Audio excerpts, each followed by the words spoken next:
आप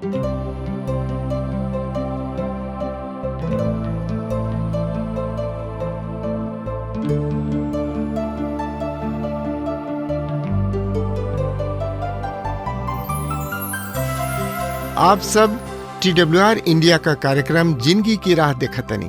ई एगो सोचल विचारल ढंग से बाइबल की पुस्तकन का अध्ययन हवे, जौना में बहुते सवालन का जवाब दिहल जाला, जैसे कि परमेश्वर के हमें, का परमेश्वर सचऊ हमार परवाह करेले, हमारी जिंदगी से परमेश्वर का इच्छा हवे। कृपा करके देखी सुनी ताकि परमेश्वर आपकी जिंदगी का रास्ता दिखावस। प्रिय मित्र, ये अध्याय के शीर्षक है जानतनी का है योशिय्याह द्वारा धर्म सुधार के काम। हमने के पिछिलका अध्याय में देख ले रही जा कि परमेश्वर यहोवा के वचन सुनने से पहले योशिय्याह राजा तथा प्रजा के बीच आत्मिक जागृति आई। ऊ अपना पाप से पछताप कैलन और ओ पाप के अपना बीच से दूर कैलन। प्रिय मित्र, पहल कहा ऊ मूर्ति के परमेश्वर यहोवा के मंदिर से दूर कैलन।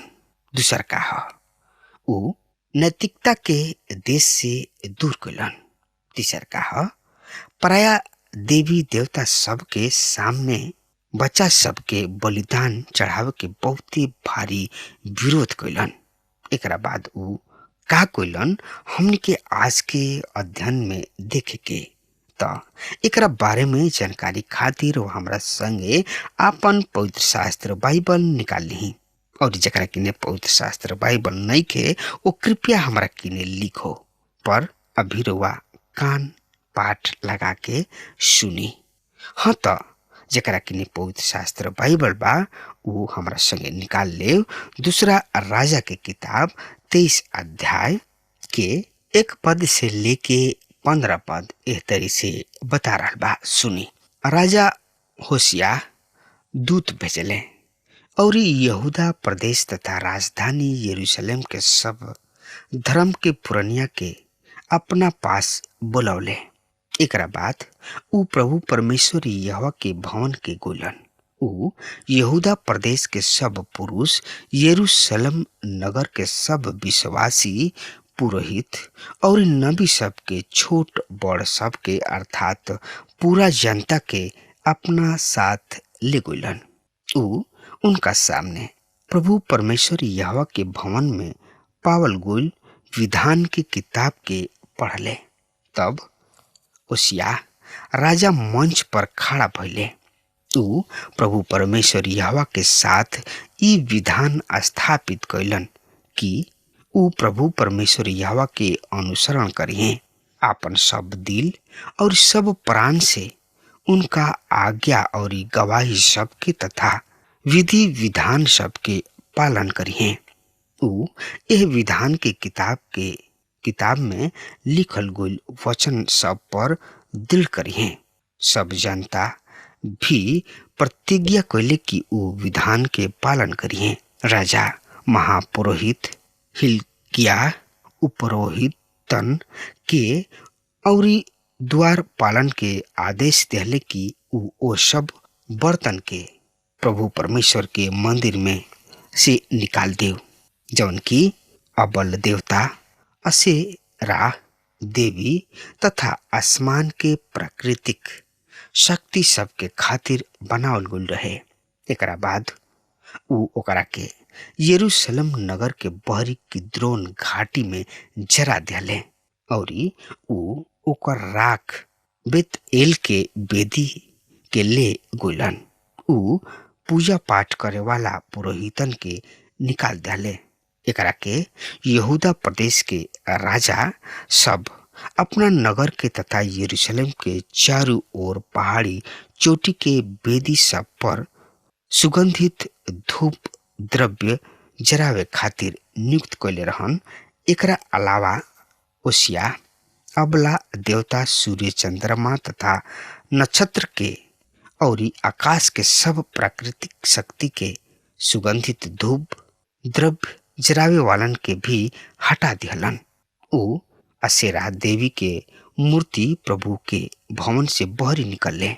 ऊ उनका के यरूशलेम नगर के बहरी किद्रोन घाटी में ले गइलन और वहां ऊ ओकरा के फूक दिहले, यानी कि जरा दिहले, और ओकरा के पीस के बुकनी बना दिहलन और जनसाधारण के कब्र सब पर छिड़क दिहलन।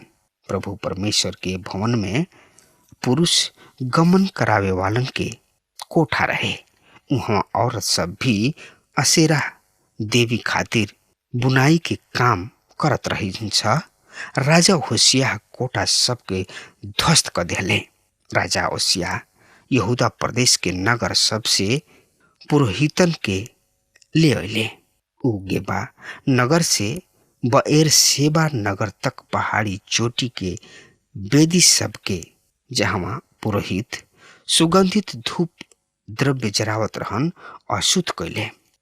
नगर के महापौर यहोशू के दरवाजा के सामने बनल अज देवता सबके देवी के उत्तुर दिहले। इ नगर के घुसे वाला दुआरी के बायां ओर रहे।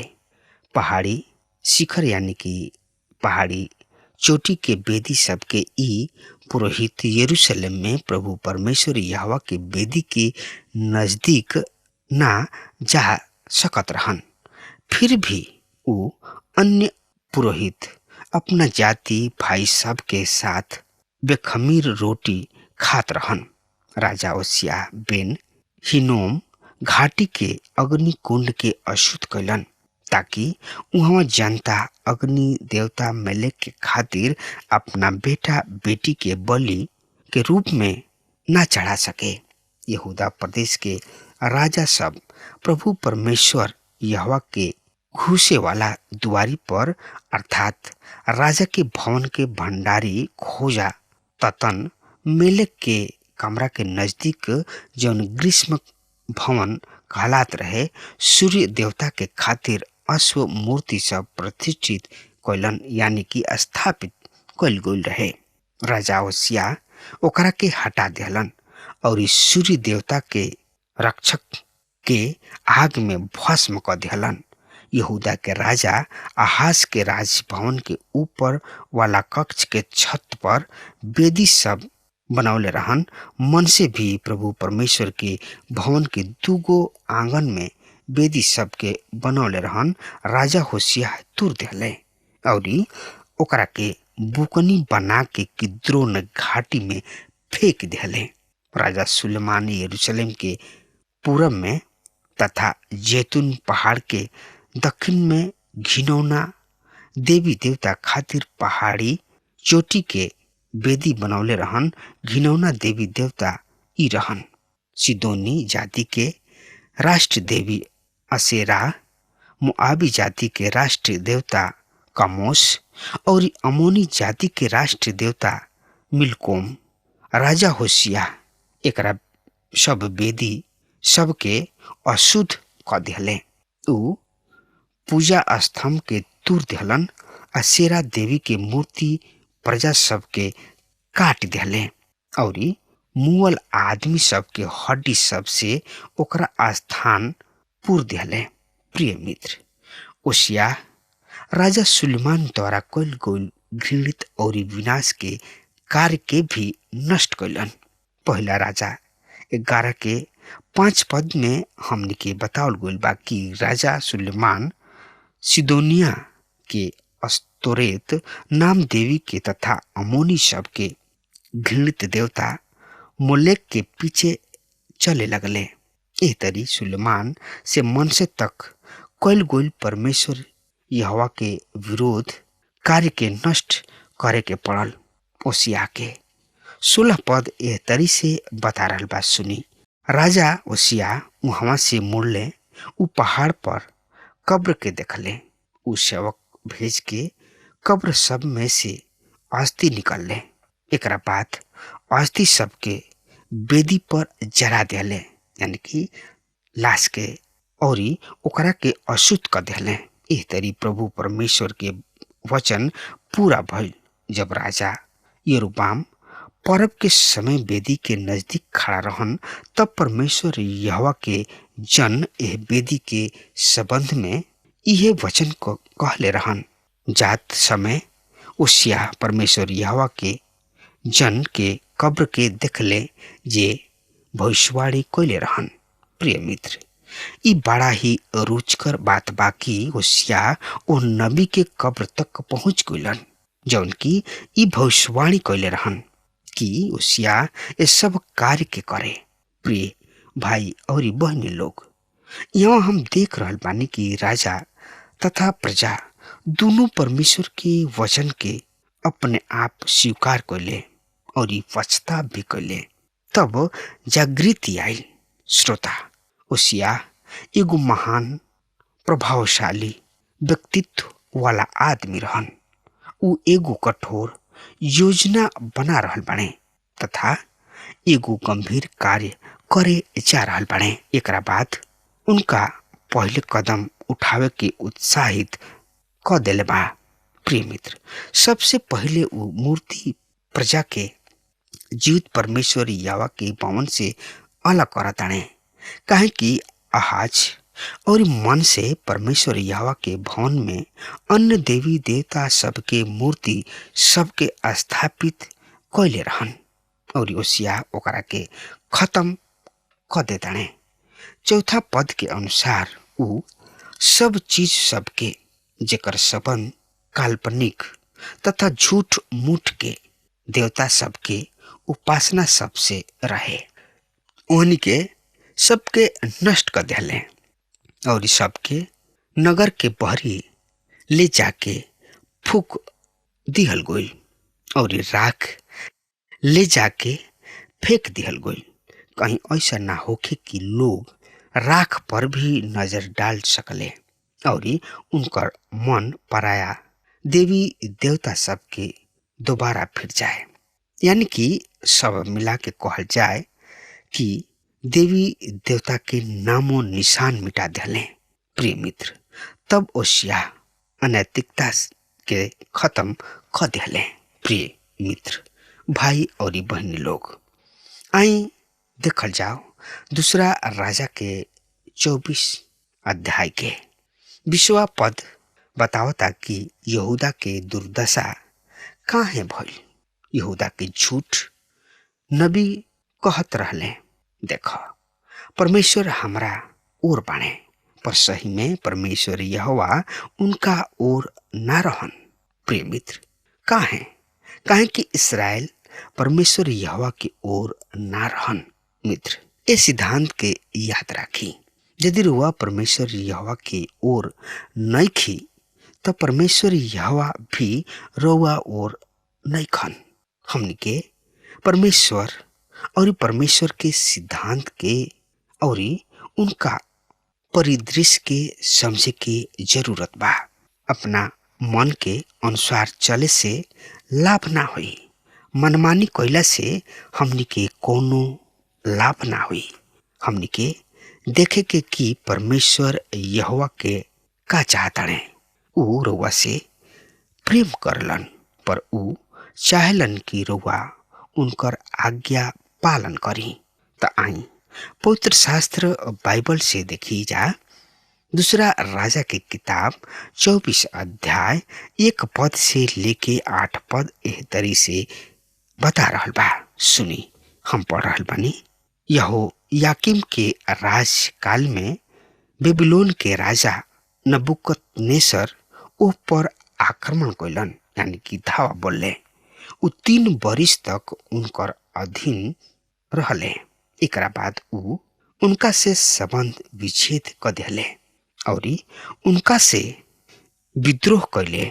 प्रभु परमेश्वर यहोवा अपना वचन के अनुसार जवन की उ अपना सेवक नबी सब के मुंह से कहले रहन, यहो याकीम के विरुद्ध तथा यहूदा प्रदेश के नष्ट करे खातिर कसदी, सीरियाई, मुआबी और अमोनी जाति के लुटेरन के भेजले। निसंदेह यहूदा प्रदेश पर ई विपत्ति प्रभु यहोवा के आदेश से आयल रहे। प्रभु परमेश्वर यहोवा निश्चय क देले रहन कि उ यहूदा प्रदेश के विश्वासी सबके अपना दृष्टि से दूर कर दिए, काहे कि राजा मन से पाप कर्म तथा और दुष्कर्म कैले रहन। एकरा अतिरिक्त मन से बड़ा संख्या में निर्दोष लोगन के खून बहौले रहन। उ यरूशलेम के एगो छोर से दूसरा छोर तक निर्दोष के खून बहौले रहन। प्रभु परमेश्वर यहोवा उनका के क्षमा ना कैले रहन। यहो याकीम के शेष कार्य के विवरण, उनका सब कार्य के विवरण यहूदा प्रदेश के राजा सब के इतिहास के ग्रंथ में लिखल बा। यहो याकीम अपना मृत पूर्वज के साथ सूत गइलन। उनकर बेटा यहो याकीम उनका स्थान पर राज करे लगलन। मिस्र देश के राजा युद्ध के खातिर फिर अपना देश से बहरी ना निकलने, काहे कि बेबीलोन के राजा फरात नदी से मिस्र के घाटी तक जवन कुछ मिस्र देश के राजा के अधिकार में रहे सब उनका से छीन ले रहन। जब यहो याकीम राजा बनले तब उ 18 वर्ष के रहन। वो 3 महीना तक राजधानी यरूशलेम में राज कैलन। उनकर महतारी के नाम यहूस्ता रहे। यरूशलेम के निवासी एलतान के बेटी रहल। जैसे उनकर बाबू प्रभु परमेश्वर के नजर में बुरा काम कैले रहन, ओकरा से भी अधिक उहे कैलन। प्रिय मित्र, जब रउआ प्रभु परमेश्वर के विरोध में कौनो काम करीना त परमेश्वर के नजर में बहुते घिनौना पाप होला। ऐसे रउआ ओ राजा के ऐसन मत बनी ताकि प्रजा लोग के दुख होखे। ऐसे रउआ चाहे जौना स्थान पर बानी परमेश्वर के पवित्र आत्मा में होकर कोनो काम करी, तब राउर काम प्रभु परमेश्वर के नजर में ग्रहण योग्य होई। प्रिय मित्र, अगर हमार बात सुन रहल बानी त आजुए यही घड़ी प्रभु यीशु मसीह के चरण में आई और अपना पाप के स्वीकार करी, प्रभु से क्षमा मांगी, काहे कि प्रभु क्षमा करे वाला प्रभु हमें। प्रिय मित्र, हमार बात सुनी और प्रभु पर विश्वास करी, काहे कि प्रभु ही परमेश्वर हवन। उनका से बढ़ के इस संसार में केहू नइखे कि रउआ के सही मार्ग दे सको, सही राह बता सको। सिर्फ प्रभु यीशु मसीह ही हमें कि रउआ के सही रास्ता, सही मार्ग, सही दिशा बता सकेले। उनका से बिना केहू सही मार्ग, सही दिशा नइखे बता सकत। ऐसे अगर हमार बात सुन रहल बानी तो आज वे प्रभु यीशु मसीह के चरण में आई और अपना पाप के स्वीकार कर ली। प्रभु रउआ के अपन हाथ उठा के रउआ के बुला रहल बने। प्रिय मित्र, अब हमार समय खत्म हो रहल बा, तब तक खातिर रउआ हमरा के आज्ञा दी। परमेश्वर रउआ के बहुत ही आशीष देस। आमीन। हमके विश्वास बा कि ई कार्यक्रम आप सब खातिर फायदेमंद सिद्ध भइल हुई। हम चाहतनी कि आप सब अपन अपन आशीष हमरों से बांटी। अगर आप सबके लगे बाइबल से चाहे आपकी निजी जिंदगी से कोनो सवाल होके, चाहे कोनो समस्या खातिर प्रार्थना करावे चाहतनी तो हमारी फोन नंबर पर जरूर संपर्क करें। परमेश्वर आप सबके बहुत आशीष प्रदान करें और आज का दिन आप खातिर सुखद बनावे।